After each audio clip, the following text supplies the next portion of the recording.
Hey everybody, it's Mike over here at Growtopia, and what a great day it is to be alive. It's 2025 and we're starting our tomatoes today.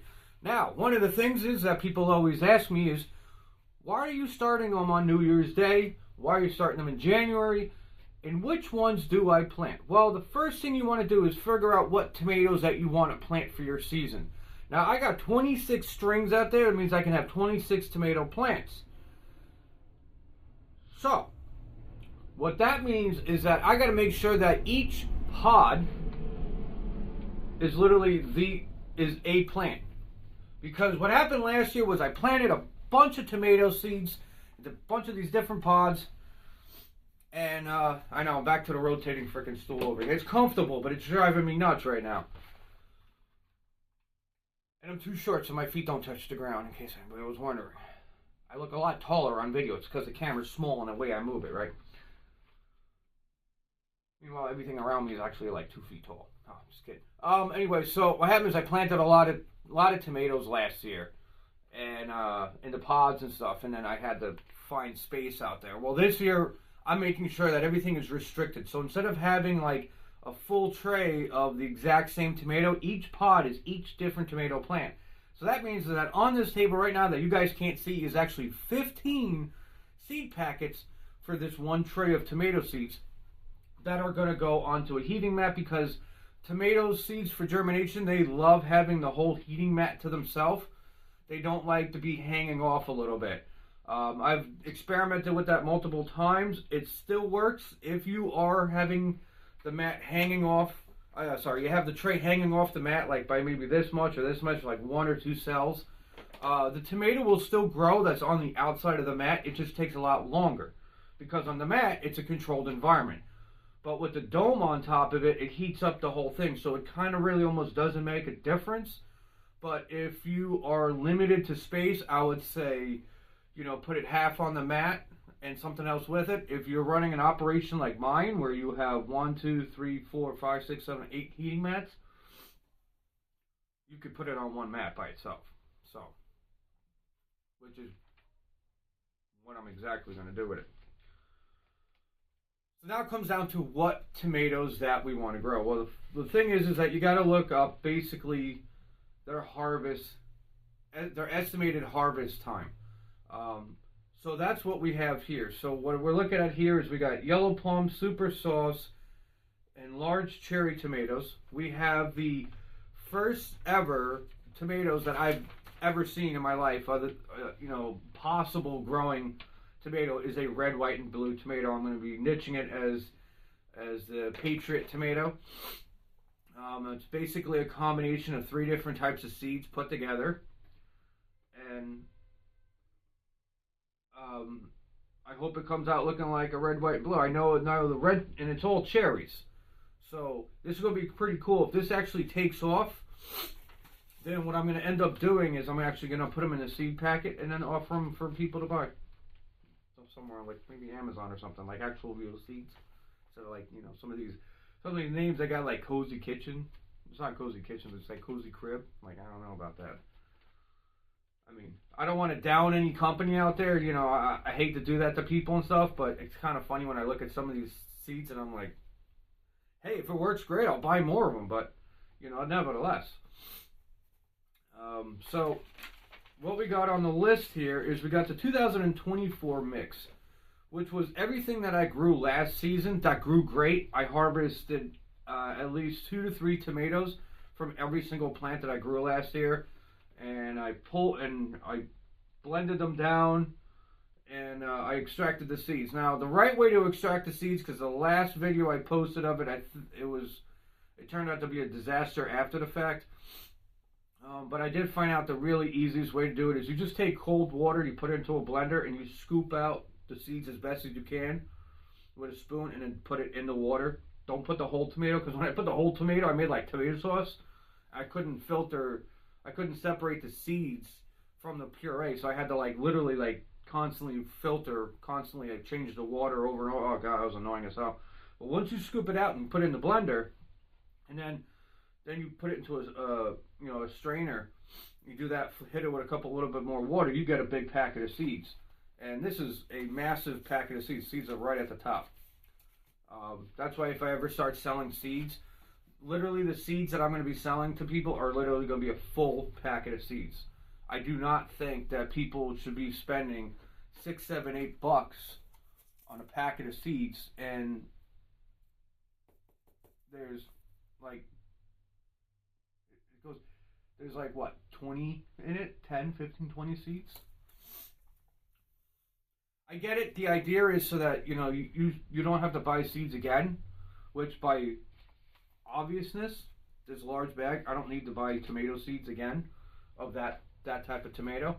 But maybe other tomatoes, yes. But basically what I'm going to do is I'm just going to just package the seeds myself.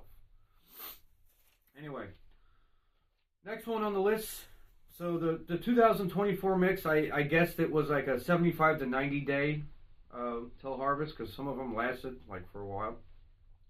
Next one we got is Mortgage Lifter at 80 days, San Manzino at 85, Big Mama at 80. Then we got the 100-pound Cozy Crib tomato. That's another one, like I said, like 100-pound tomato. Now it's unknown, but I figured let me shoot it anyway. We got the Super Sauce for 70 days. Then we got this Chinese tomato that's somewhere. It has no date, and the Floridian tomato is 70 to 90 days. Next one we have is Sunshine Blue at 100 days. Yellow Plums at 75 to 80 days. Black Prince at 70 to 90 days.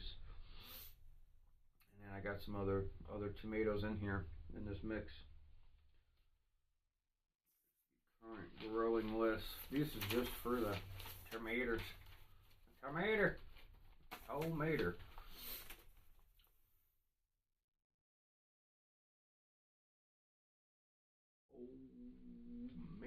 All right. Let's get to the fun here. That's why you guys are watching me say the word tomato over and over again. Tomato. And we got to update we got to put all these plants in the book. Ay. But hey, it's the best way to keep track of your shit, right? All right, put this off to the side. Water.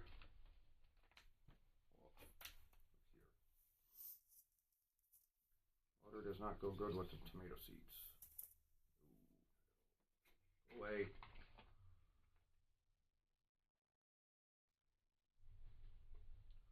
Like a fuzzy fucking flying around in my face.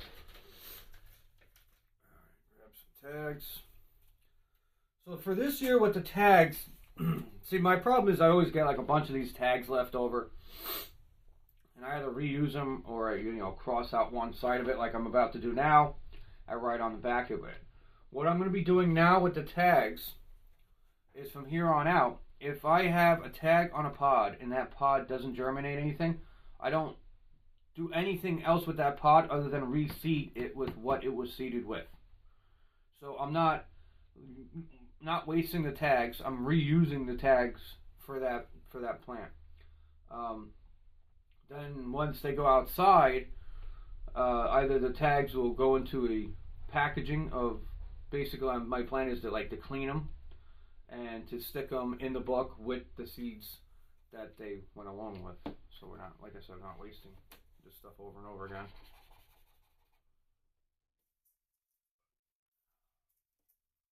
Sounds like a good idea, but sometimes it never works. I just change my mind halfway through and whatever.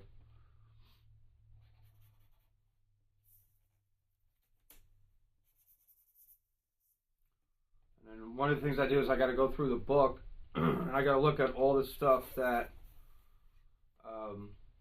that's been planted, and I got to go down the line and look around, look at all my plants and stuff, and just update who's alive, who's dead, etc., etc.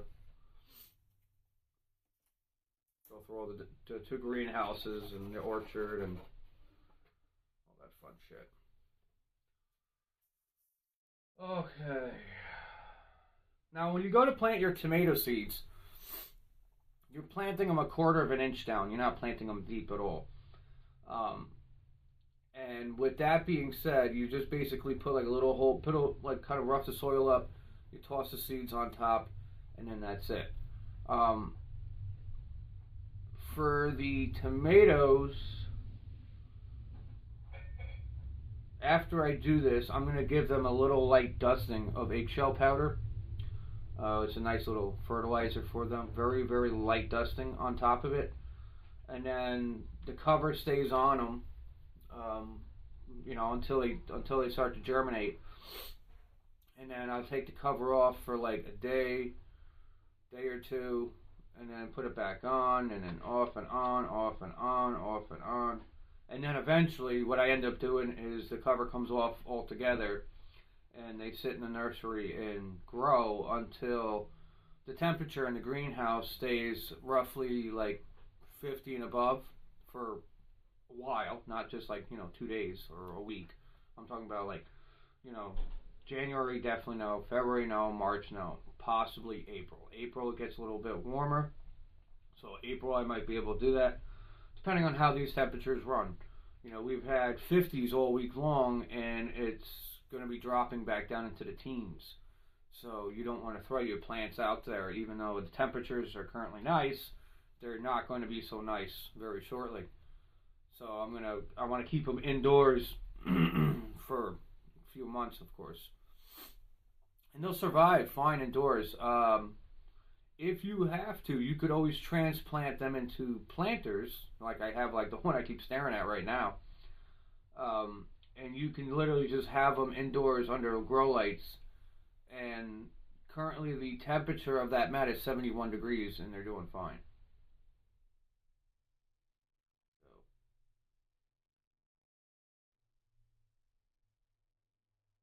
Crazy how they're still growing. But yeah, it's probably what I'm going to end up doing, honestly, is once they outgrow their tray, then I'm going to take a planter, put some soil in it, put some eggshell powder, maybe some JP's Secrets stuff. It is stuff. I almost said seasoning. For some reason, I keep calling it like secret seasoning. Or sauce, secret sauce. Oh, my legs are getting cramped over here. And then at that point, I'm gonna, put a little fertilizer in it, and then I'm gonna put them into one of the planters, and then they're gonna sit on a shelf, in a planter. Not all of them, but probably like a couple planters, and then they're gonna sit there until they can get moved into the greenhouse, or they go from inside straight out to the garden, which would be great. They could skip the greenhouse altogether. So that would be definitely interesting. Yeah, because like the yellow plums I'm looking at now, they're like this right now. Oh, let's see you guys. See the height of them. So that would be the idea. Is I'm gonna throw them into that. Oh, phone's gonna fall down. Stay. What? Well, anyway, guys, I'm gonna start to seeding and writing it out and then updating the book. So I hope you guys got something out of this. Like, subscribe, share it with your friends and family. Happy 2025. Let's get out there and grow something. It's the best time to grow stuff now more than ever. We never know where this world is going. Things are changing. Things are going up. Things are going down. And honestly, it is better to actually grow your own food than buying it if you have the ability to do so, because not only do you get a large amount of large amount of fruits and vegetables, but you save so much money on it, and it's right there. If you go to the store and you buy 50 tomatoes, I know that's crazy, but let's say you bought 50 tomatoes, and you got to Monday, Tuesday, Wednesday, you used them, but then you didn't use them a few days later. Well, now they rotted, and they got to throw them away.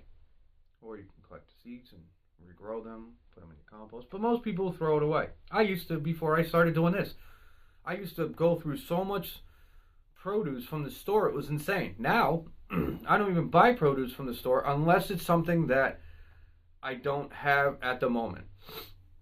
and I have to supplement it. And currently, the only thing that was at the time was beets. Other than that, everything else would grow. So beets I'm going to be doing with the grow bags, and they're going to be completely different this time around, where I'm going to start off with one bag, and then 3 to 4 weeks later I'll start another bag. Just keep that going on and on and on, because beets are really good for you. If you have beet and cucumbers and you blend them together, it's a very good drink to have. It's very good with nutrients and vitamins and so forth. So anyway, I'm going to get to planting. See you guys in the next video. This is Mike over here at Growtopia with the tomatoes that we're starting in January. Later.